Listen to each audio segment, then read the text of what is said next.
In the dim glow of a street lamp on a rainy Chicago evening, a young boy named Ethan huddled under a tattered cardboard box, his small hands clutching a worn teddy bear as tears mixed with the downpour.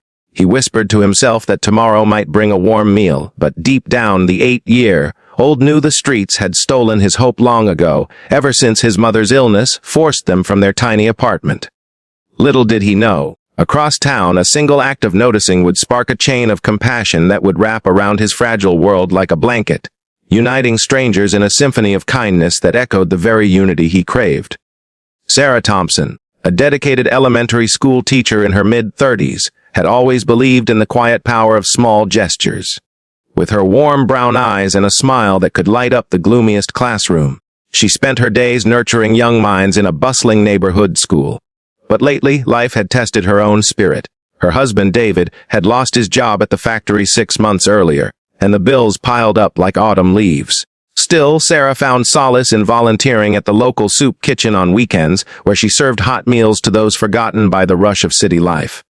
One crisp fall morning, as she ladled stew into bowls, she noticed Ethan for the first time. He stood at the end of the line, his clothes soaked from the previous night's storm, his eyes downcast but flickering with a silent plea.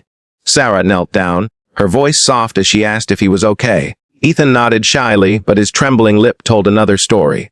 In that moment, something stirred in Sarah, a fierce determination to do more than just fill a bowl. Back home that evening, Sarah shared the encounter with David over a simple dinner of pasta and canned sauce. He listened intently, his own worries momentarily set aside. David, a burly man with calloused hands from years of manual labor, had been sinking into despair, applying for jobs that never called back. But hearing about Ethan reignited a spark in him.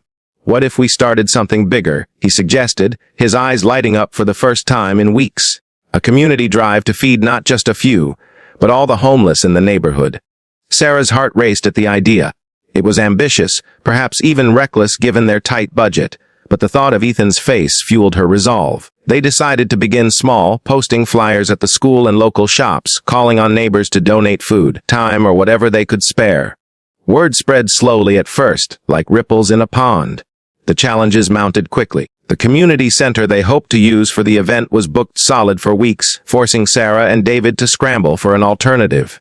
Rain threatened to cancel outdoor plans, and skepticism crept in from some residents. Why bother? One elderly neighbor grumbled as Sarah knocked on doors. Those people choose their fate. Sarah felt a pang of frustration, but she pressed on, sharing stories of families like Ethan's who had fallen through the cracks due to medical bills or job loss. Realities that could hit anyone. Her persistence paid off when Jamal, the owner of a nearby corner store, overheard her plea. A kind-hearted immigrant from Somalia who had built his business from nothing, Jamal offered his parking lot as a venue and pledged crates of fresh produce. His generosity inspired others. Soon, the local bakery donated day-old bread, and a church group volunteered to cook hearty soups. As preparations unfolded, emotional layers peeled back among those involved. David, while sorting donations late one night, confided in Sarah about his own fears of ending up on the streets if things didn't turn around. She held him close, reminding him that vulnerability was the bridge to strength. Meanwhile, Ethan and his mother, Lisa, became unwitting symbols of the cause. Lisa, a frail woman in her 40s battling chronic pain from an untreated injury, had been too proud to seek more help until Sarah gently reached out. Through quiet conversations at the soup kitchen, Sarah learned of Lisa's dreams deferred, a nursing career cut short by hardship.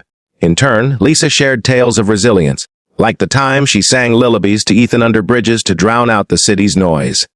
These exchanges deepened Sarah's empathy, transforming the event from a simple meal drive into a heartfelt mission to restore dignity. But an emotional twist arrived just days before the big day. A fierce storm hit Chicago, flooding streets and scattering the homeless to seek higher ground. Ethan and Lisa vanished from their usual spots, and panic gripped Sarah. She drove through the rain, slicked roads, her windshield wipers slashing furiously, calling out their names at shelters and underpasses. David joined her, his truck loaded with blankets, but hours passed with no sign. Exhausted and heartbroken, Sarah collapsed on the couch that night, tears streaming as she questioned if their efforts were in vain. What if unity was just a fleeting dream in a divided world? David wrapped his arms around her, whispering that they had to keep faith, that kindness often bloomed in the darkest soil. The next morning brought an unexpected act of kindness that shifted everything. As Sarah checked her voicemail, a message from Jamal played. He had found Ethan and Lisa sheltering in his store's back room during the storm. He had given them dry clothes and hot tea, listening to their story until dawn. Overwhelmed with gratitude, Sarah rushed over, where she discovered not just the pair safe, but a growing crowd of volunteers who had heard the news. Neighbors she had never met before arrived with armloads of supplies. Canned goods from a young couple down the block, warm coats from a retired veteran named Harold, who shared his own history of homelessness after serving in the military. Harold's gravelly voice broke as he admitted that helping others healed his own wounds, a confession that rippled through the group, forging bonds in shared humanity. With renewed energy, the community rallied. The event transformed the parking lot into a vibrant hub of warmth on a chilly Saturday. Tables groaned under platters of steaming chili, fresh salads, and pies baked by local families. Children from Sarah's school painted banners proclaiming hope starts here, their innocent enthusiasm melting away any lingering doubts. Ethan, now clean and clothed in a donated jacket, wandered wide-eyed among the stalls, his teddy bear tucked under his arm.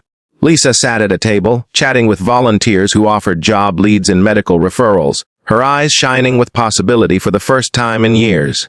David manned the grill, flipping burgers with a grin, his confidence restored by the outpouring of support. And Sarah, she moved through the crowd like a conductor, ensuring everyone felt seen, from the single mother donating her last few dollars to the businessman who quietly pledged ongoing funding. As the sun dipped low, casting golden hues over the gathering, an impromptu circle formed. People shared stories. A teenager named Mia spoke of her family's eviction last year, how a stranger's meal had kept them going. Harold recounted war tales softened by acts of camaraderie. Ethan, emboldened, stood up and thanked everyone in a small voice, saying this felt like family. The air thickened with emotion, tears mingling with laughter as strangers became friends. In that unity, challenges faded, replaced by a collective heartbeat of compassion. Sarah watched, her heart full, realizing this was more than feeding bodies. It was nourishing souls. By evening's end, over 200 people had been served, but the true miracle was the lingering connections. Lisa secured a part-time job at Jamal's store, and Ethan enrolled in Sarah's school with scholarships from donors. David landed an interview through a volunteer's tip, his hope reignited. The community vowed to make the event monthly, a beacon against isolation.